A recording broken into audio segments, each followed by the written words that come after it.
I was in the military, 4 years in the Navy, got out, was cleaning pools, playing in a band. That's what I wanted to do. I wanted to play in a band for a living. I loved it, having fun, but it was, it doesn't make a lot of money. Most people don't fucking do it. I'm just going to get up and I'm going to do it. Yeah. And I don't give a fuck what happens. If I love it, I'm going to make it happen. I eat food. I can run a fucking restaurant. Restaurant, business is two different words. You don't know how to read a P&L, but you're going to own a business. Wrong move. You can hate Tom Brady because you don't like the Patriots. But you can't hate Tom Brady because he's a winner, because then that just means you hate winners, And who the fuck hates winners? Losers. Yeah. That's it. Forget chasing single-family rentals. Let's build commercial portfolios. Collect the best insights and information from commercial real estate experts and industry heavyweights on this episode of the Rent Stew podcast.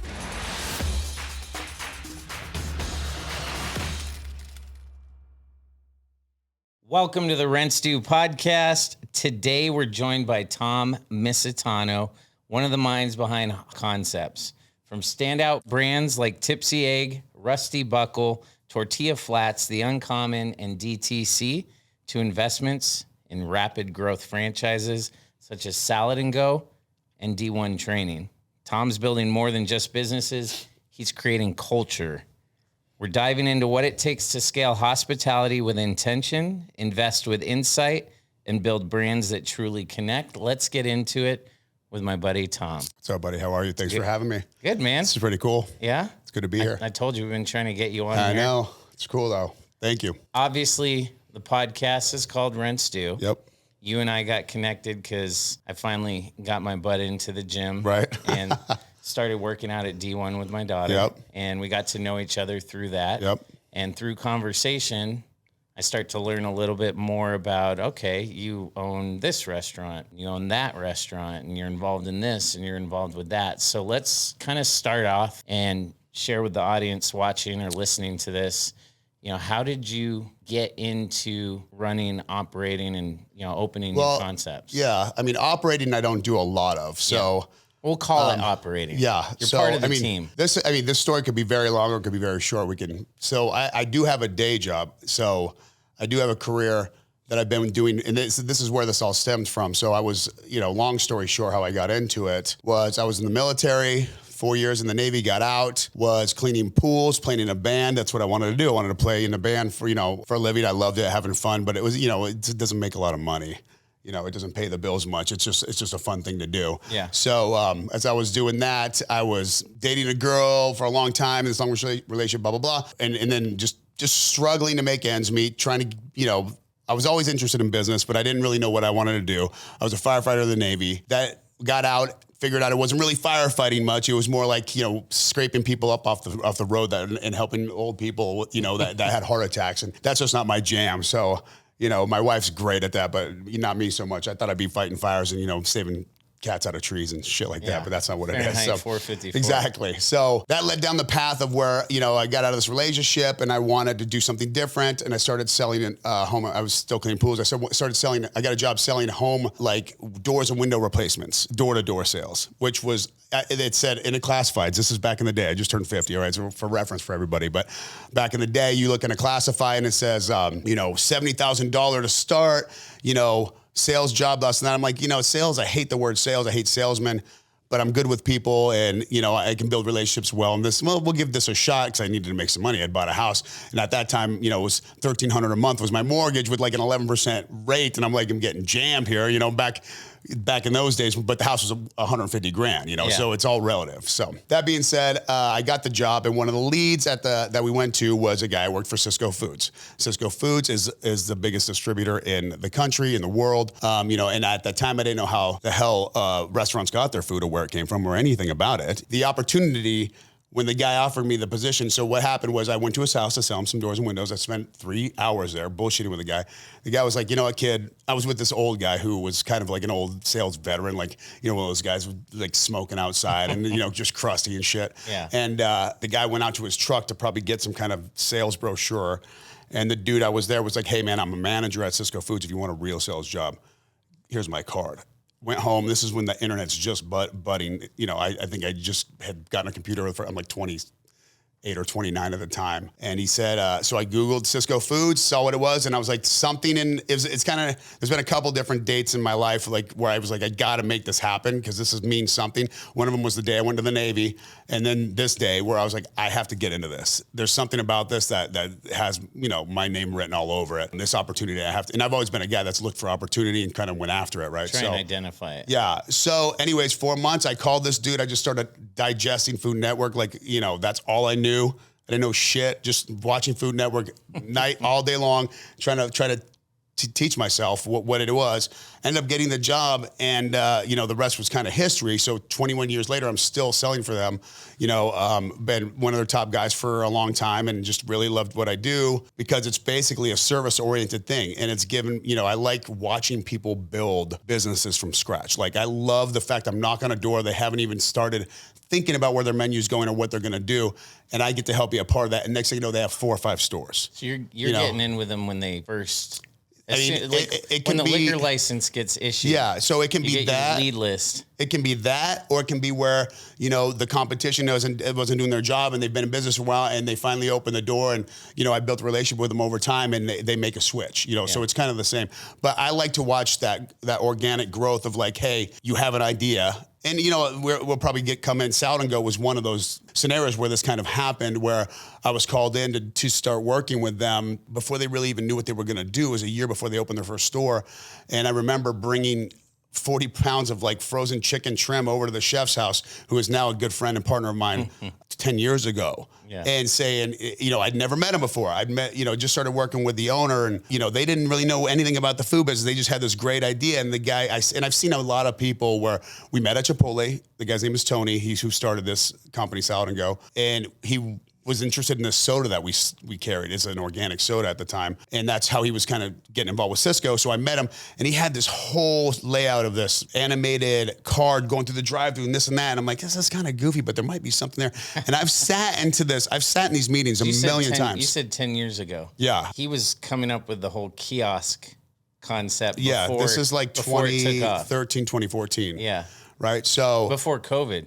Oh, way before COVID. COVID's when all the all the kiosk and scale down the buildings, all that. Yeah, what he was looking for was, he was a huge fan of Chipotle, and what he was looking for was to build something that was healthy drive-through. That was their mission. A drive-through that was healthy, that you could get good food for a reasonable price. So not everybody's going to go through McDonald's and eat that junk food and all that shit, and Burger King and chicken fingers and all that stuff. So obviously it's still out there because Raising Cane's has a line 3 miles long, 24 hours a day. But watching them go from one store, and now I feel like I'm rambling, so stop me if you want to jump in. But, going from one store to where they've become now, and, I invested with them when they were only a couple stores, because I really saw what they were doing, and I hadn't really started doing any of this. This was kind of one of my first, which is kind of like luck of the draw, like your first one that you're dealing with becomes this. Yeah, and you had a relationship, and it ends up becoming this huge concept. Right. It's not even franchise driven. It's all corporate owned. Yeah, and they got bought out. Did they get bought out? They're not bought out. So Wingstop or something. No, they had their CEO for a minute, was the guy who took Wingstop public, I believe.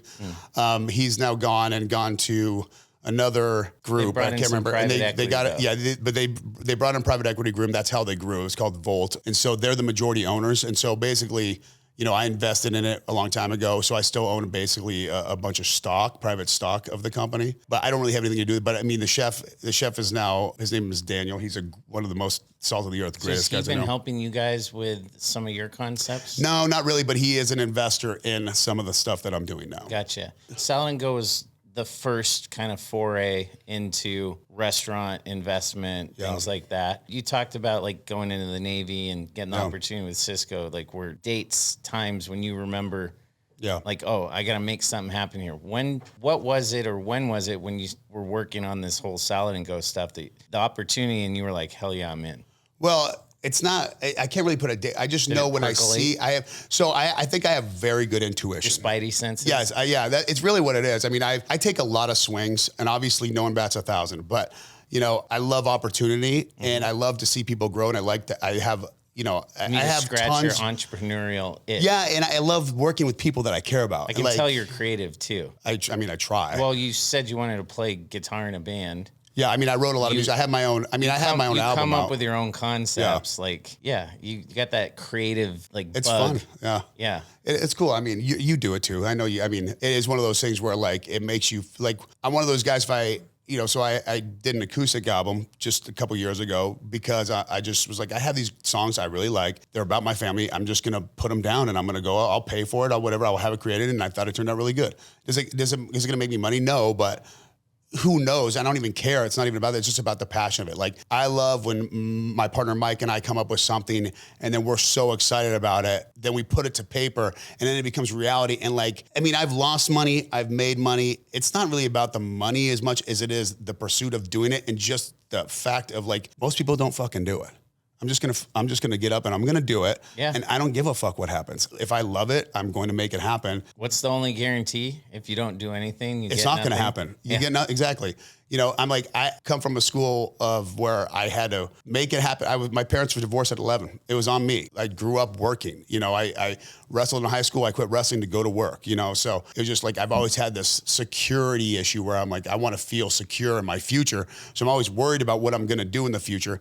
But I also want to I'm one of those guys, like, if you're counting on me, I'm the last dude out of the door. Yeah. I'm the last dude off the line. Last one I out. mean, if it comes to, you know, like this person's counting and someone is going to make me look bad because they're not doing their job, I'm going to do the fucking job. Like that's how I'm built. Right. So I love just doing cool stuff. Like my probably strength would be surrounding myself with amazing people that are really good. And this is cliche because people talk about it all the time. You know, make sure you surround yourself with the right people. It couldn't be any truer. Like Mike and I always talk about your network. Your network is your net worth. Right. And so it's 100% true. I really only have one guy and I'm not going to talk about his name or anything but people that know me that hear this aren't going to know who I'm talking about. Well, there's only one person in my life that has just really done me wrong, in my opinion, and he's no longer part of any of our stuff. But other than that, with the amount of partners I have, it's incredible that they're as good as they are. So that's what I was going to ask. So Hospitality First is So Hospitality First is basically a company that Mike and I came up with that kind of is an umbrella. It's more of a media consulting company. Gotcha. And Mike does the heavy lifting on most of this stuff. Like, you know, I don't do a lot of work on some of this stuff because no pun intended, but if they saw Mike, they'd think he could do the heavy lifting. Yeah, because Mike's a massive human. Yeah, Mike is my partner at D1, and Mike and I are partners with DTC and Rusty Buckle, and yeah, I mean he's one of the most creative dudes that I know. He's also one of the most intimidating people I know, not necessarily to me, but to people, right? Because I know him so well. He's a big presence, right? Individual. So people, they're already kind of like on guard around him because he's just an intimidating presence, right? Yeah. So he's a great human being, and he's also just one of the smartest guys I've ever worked with. Like, and I thought I worked a lot.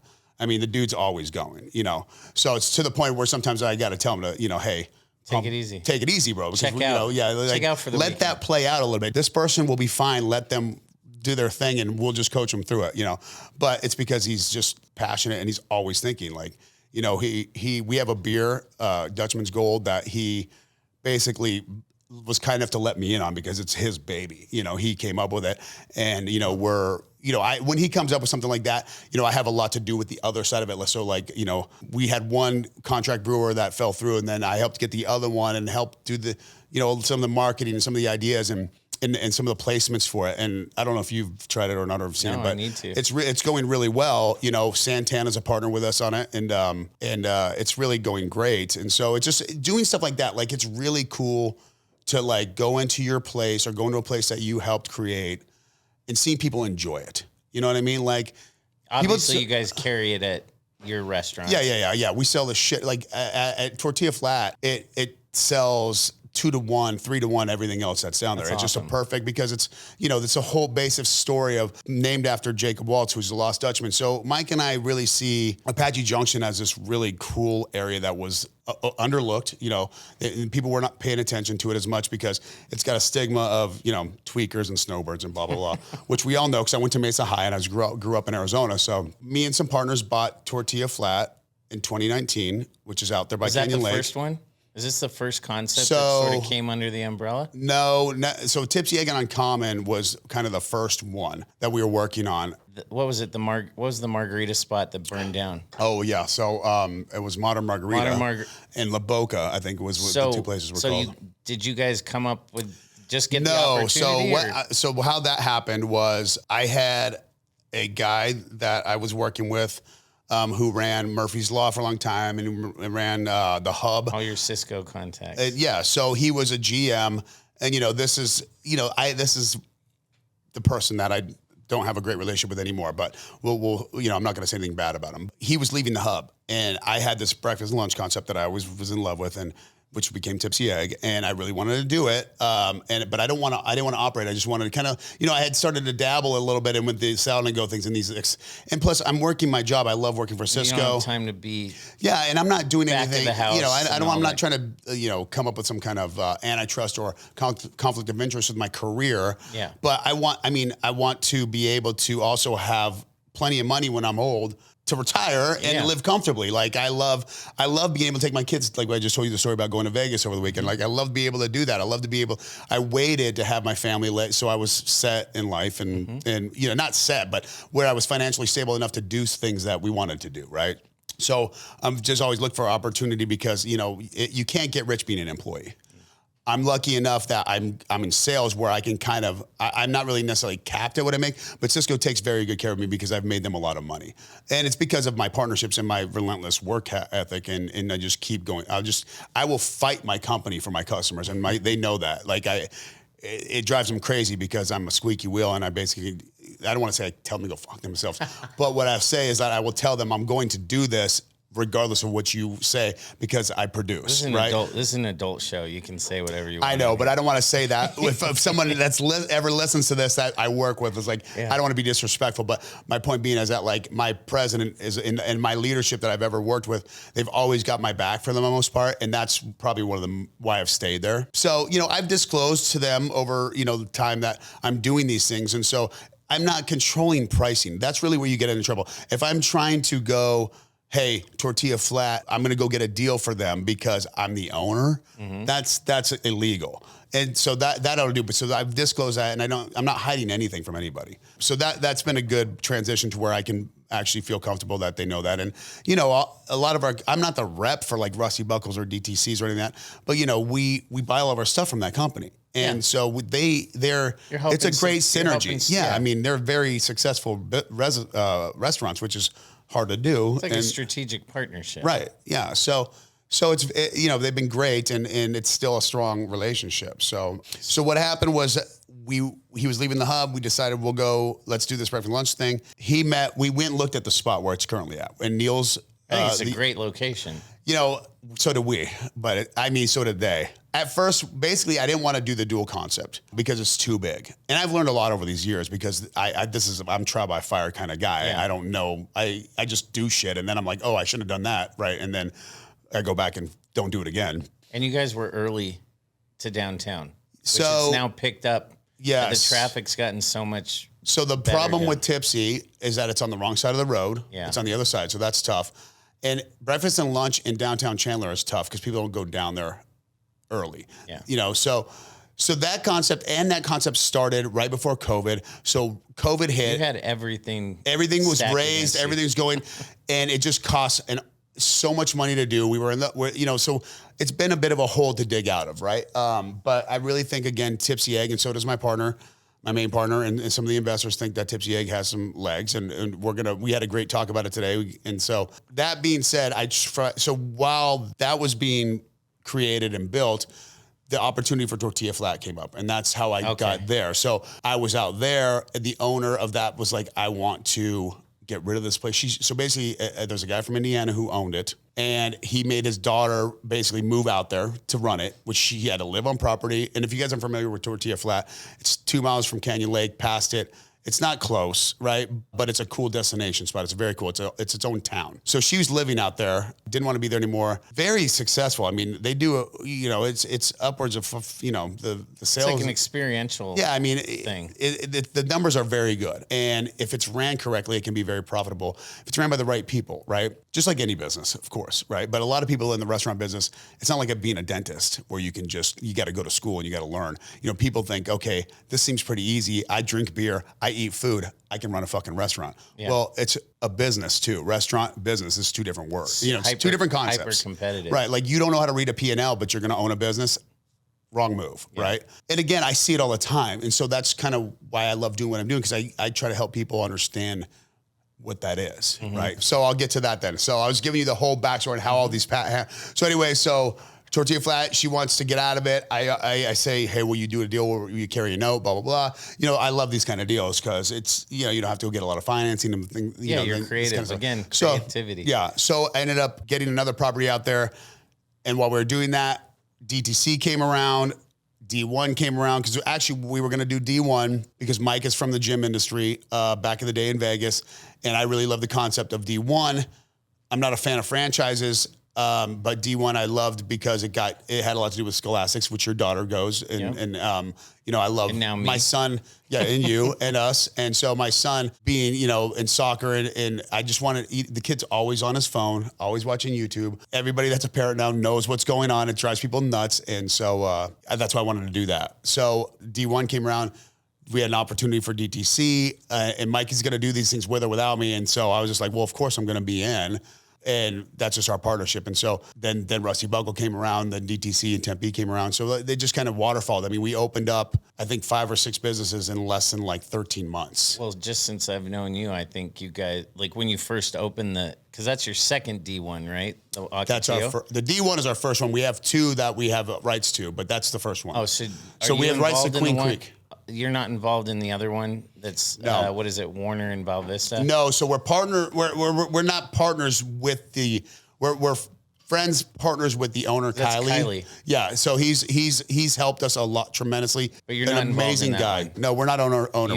We work together. And you have rights to open another one in Queen Creek? We have rights to Queen Creek. That one's going to kill it. Yeah, so that's Do you have a location for it already? No, so that's where good. We're going to talk after. Yeah, we can talk about that. So See, we're getting you deals at the same time as we're doing this. I haven't shut up. I feel like I'm talking forever, but I'm trying to get you all the info because there's so much detail. Yeah, because like when we first started working out at D1 and I first met you and Mike, you had all this stuff in the works. In the brew, yeah. Yeah, like it was almost like just fill it all up. Yeah. You know, so. Yeah, we call ourselves deal junkies, basically. And you know, we like to use the term aggressive patience.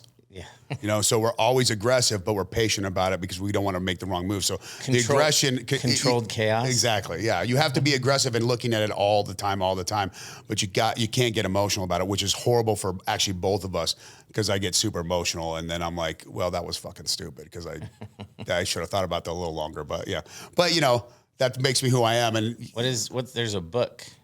Isn't it Ready, Fire, Aim? Yeah. I haven't read it, but I know that book. Yes. Yeah. So.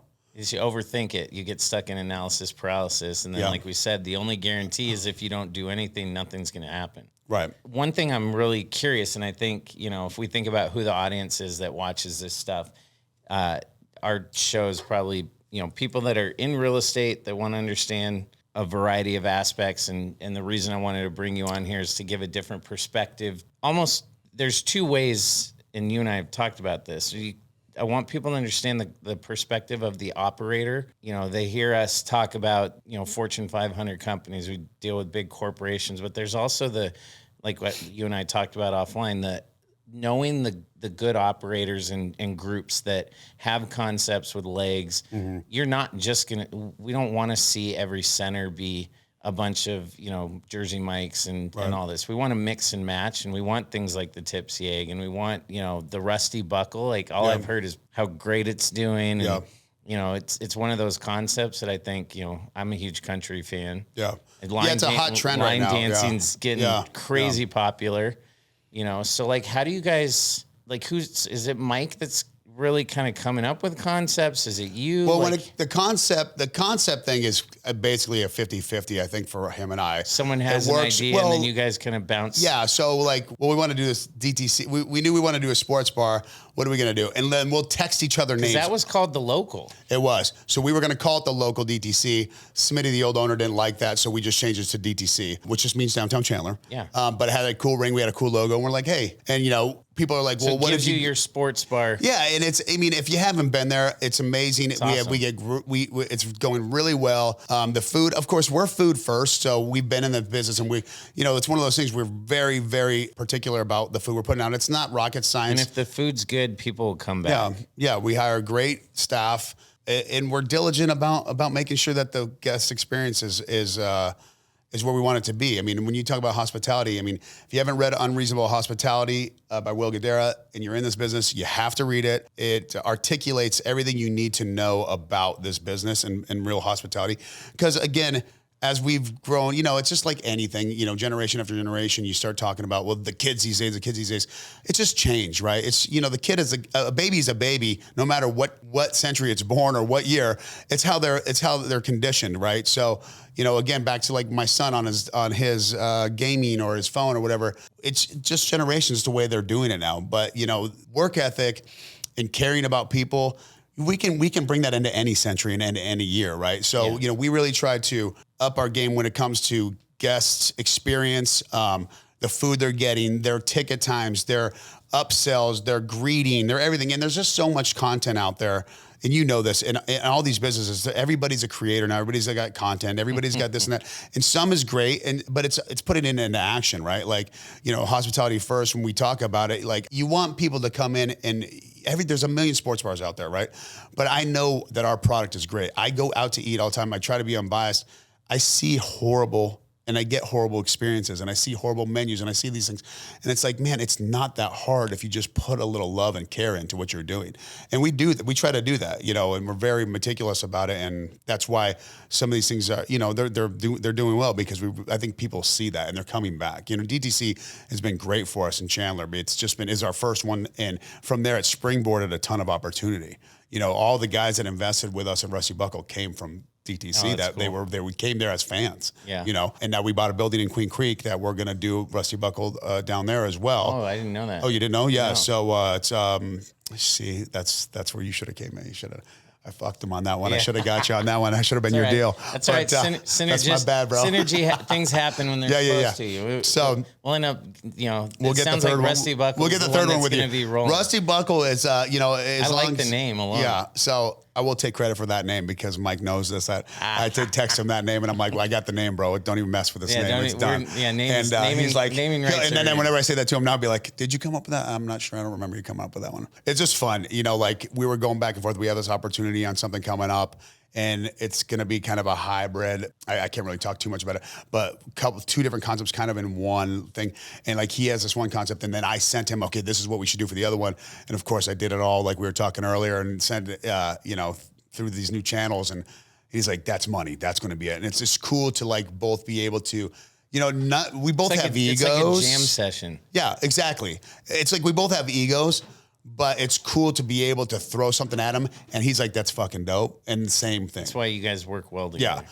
I mean, so it's cool. I mean, I have some other, the barbecue place that we're doing, it's called Dutchman's Country Barbecue. That's, my main partners there are from the Boca Taqueria group, which used to be Rancho de Tio Rosas. Oh, yeah. I know some of the greatest, Dave and Clay, just the great human beings. Yeah. Just like, I couldn't say anything bad about them. I couldn't praise them enough, just because they're just taking the reins over and made that thing.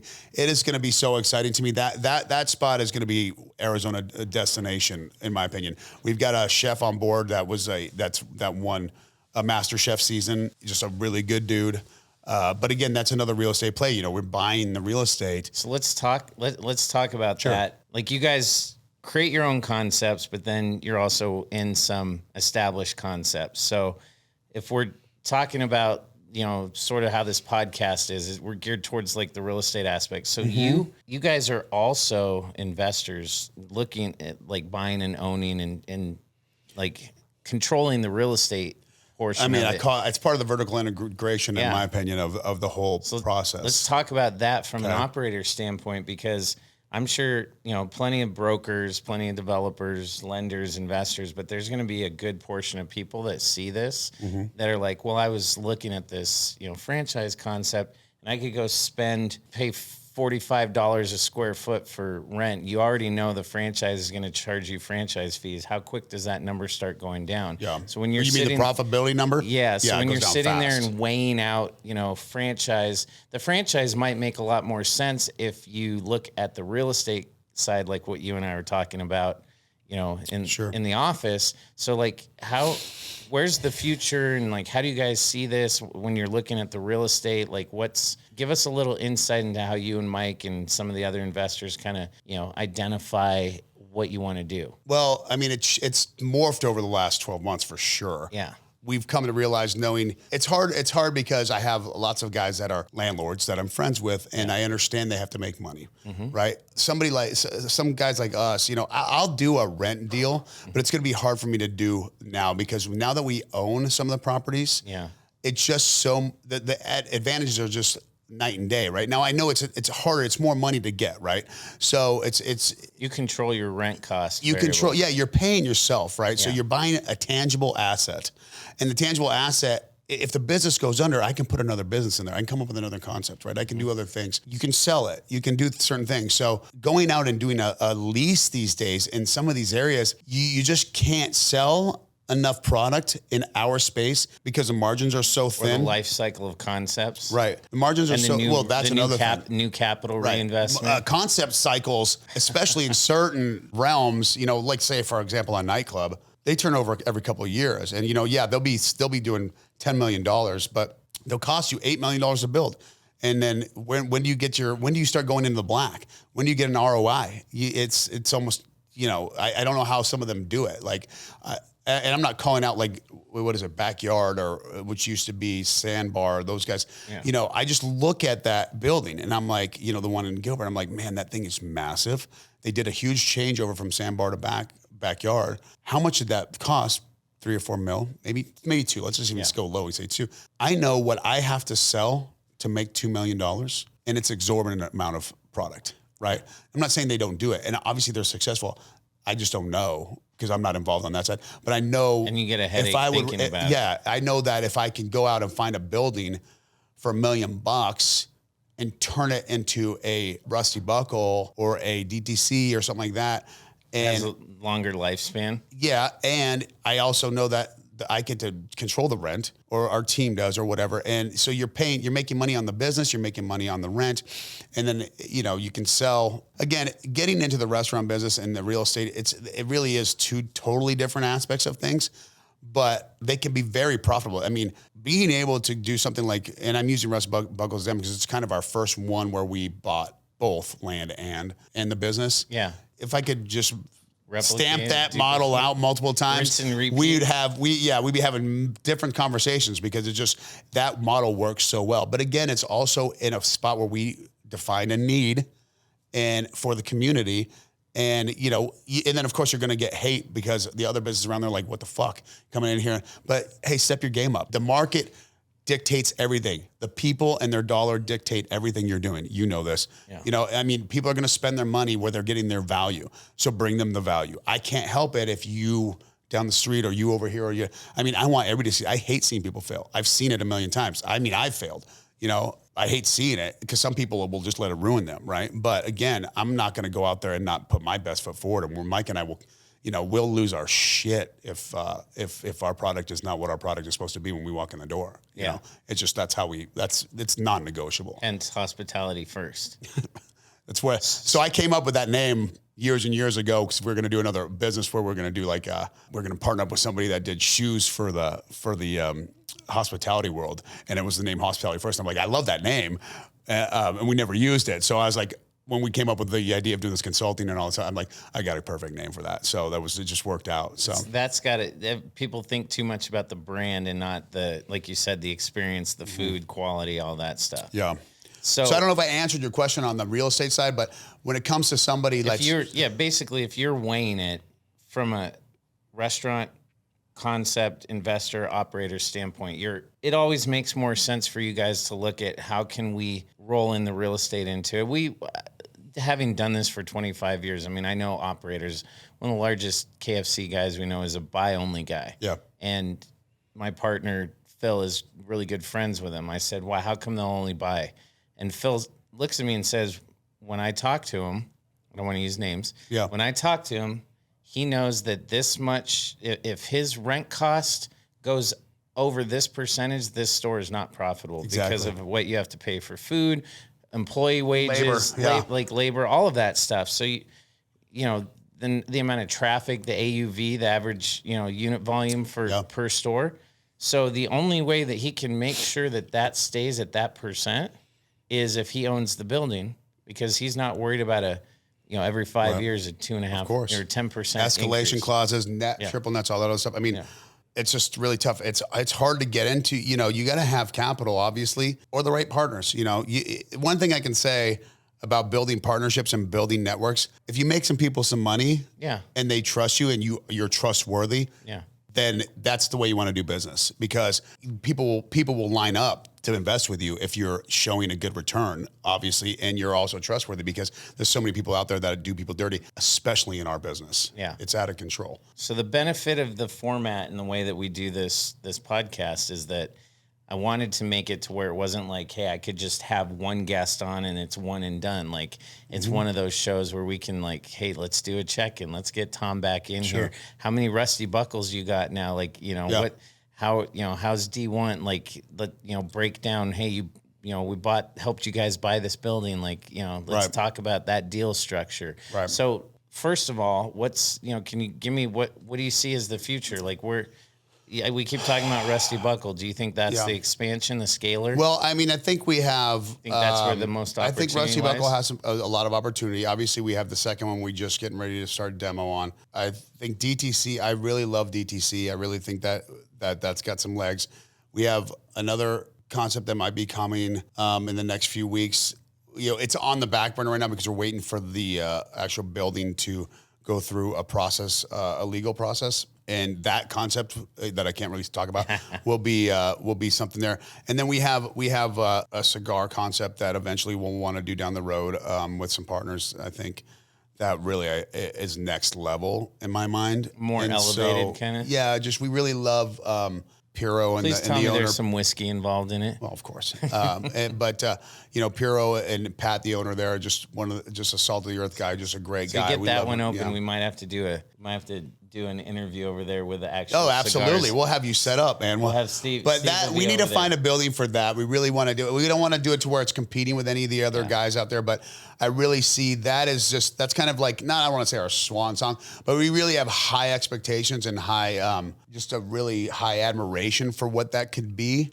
That's maybe something that we can talk about, because I know you guys have a lot on your docket that you can run through that we can look at and see what kind of synergy is there. But again, it's just like anything. It's your network, right? Mm-hmm. We're part of the network. That's how we grow, doing business with the right people. And I think this day and age, it's just so much easier because there's just so much transparency out there. There's no shady you can always be shady, and there's shady fucks out there all the time. But I'm going to say I really don't have any partners that are like that at all anymore. And I seem to, game recognizes game. That's what they say, right? So, obviously you and I hit it off when we met, and I just like seeing you're a guy that's built some stuff here and what you're building. I just, you want to surround yourself with people that celebrate your awesome. Victories, not your downfalls. I don't want somebody, there's plenty of haters out there. And obviously when you hate on successful people, it's like I always say this. You can hate Tom Brady because you don't like the Patriots. But you can't hate Tom Brady because he's a winner. Because then that just means you hate winners. Yeah. And who the fuck hates winners? Yeah. Losers. Yeah. That's it. Yeah. You cannot hate on a guy like Tom Brady who basically outworks everybody and is the best of the best. Like, you just can't unless you just have issues. What he just said, who hates winners? Losers, baby. Losers. That's the shit you need to hear. Oh yeah, it's common sense, right? But it's just true. Like, I don't hate on anybody's success. Do I get envious of it? Yeah, absolutely. Because I'm happy for you, but I want that too, and I'm going to go figure it out. Jealousy and envy are two different things. It should just make you work harder. Exactly. I am so proud. I got a buddy. He's one of my partners. He's like a little brother to me. He is just killing life. And, he started a little company, and it's a huge company now. He's like 10 years younger than me. He was living with me. He was carrying my guitars into my shows when he was underage so he could drink, and now he's just like on top of the world with his companies. And, he's got a great family. And I see that, and I'm just like, it makes me so fucking proud to see somebody that I care about, to watch him do that. You know what I mean? And then, you'll have people come over to your house and, you get a new house or you get a car and they, oh, look at this guy, that kind of shit, talking like, bro, I've known you my whole life. And I'm not saying I'm just saying I've seen it. And I'm not, none of my friends have done that, but I see it, And it's like, what the fuck, man? Just be happy for somebody. I can't, be happy for success. What are we doing here if we're not trying to be successful? Yeah. It's just that philosophy. And that's why, that's how great partnerships are built. Mm-hmm. And you can't do this alone. There's nobody that's done this alone, so. Yeah. Well, we'll go back to what you said. You're net worth is your network. Your network is your net worth. Your network. I screwed it up. Your network is your net worth. Yeah. And with that, I mean, essentially, you know, how you and I met was networking. Right. Showed up. Yeah. You know. And then I dropped a name for you today, and one of our other members who you know, and I'll throw him out, Chris, if he watches this at some point, I'll send it to him. But, you know, you guys will have some great synergy as well. I mean, he's a salt of the earth dude, you know, and he's in the same kind of And I did space. work out with him. He kicked my ass. Yeah, he's a was beast. That Saturday He's a beast, that we filmed it at D1, and you guys got the most unattractive slow motion video of me doing. That's, you know, you're watching, you were looking for yourself on the video, you know, like, no, you didn't pay attention. It was probably like a split second. You're on there like, God damn it. Slow motion battle ropes. I'm hunting. My form looks horrible. Well, it looks like I'm going super It looks slow. like you better get in there more often, Yeah, buddy. absolutely. Yeah. So one piece of advice, if you're, you know, young, trying to get into the game, trying to get into commercial real estate, networking is one of your greatest assets that you have. You never know where your next deal is coming from. So like I said, you and I could probably sit here and do a Joe how long have we Rogan. been even talking? I feel like I talked my ass off here. It's like 45 minutes. Okay. So, All right. Yeah, it's still. So we'll do another episode. We'll get some deals going. We'll get some stuff going. So before we sign off here, where do you want anyone that's watching this to go and check you guys out or check you out? If you know, I'm on Facebook, I'm on Instagram. I don't post a lot on Instagram, but you know, my like name's the silent assassin. Yes, I mean, I share a lot of stuff about the business, but you know, Hospitality First, go there on Instagram. Dutchman's Gold Beer on Instagram. You know, Rusty Buckle, DTC, all the brands are all on there. You know, if you go support them and check out how cool their concepts are. Say what's up if you're down in DTC. We're in there in and out all the time. So.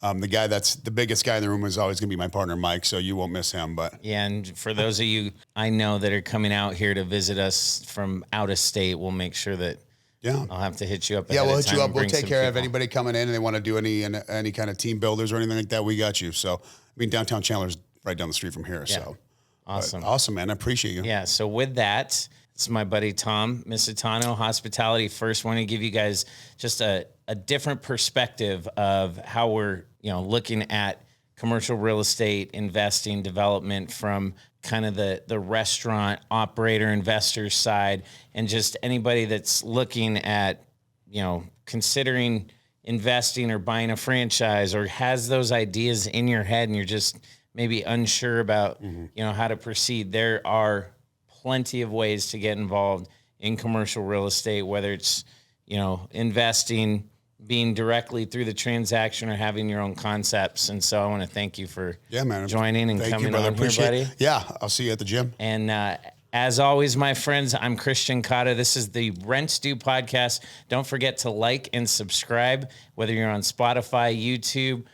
Follow us on Instagram. Check out Hungry Investments and myself on LinkedIn and on the Twitters, the tweets out on X. On the socials. Yeah, as always, my friends, stay hungry. If you made it this far through and you landed here, it means you're serious about making money in commercial real estate. Don't forget to hit the subscribe button if you're not already following for more great commercial real estate, and check out this video or this video. As always, stay hungry, my friends.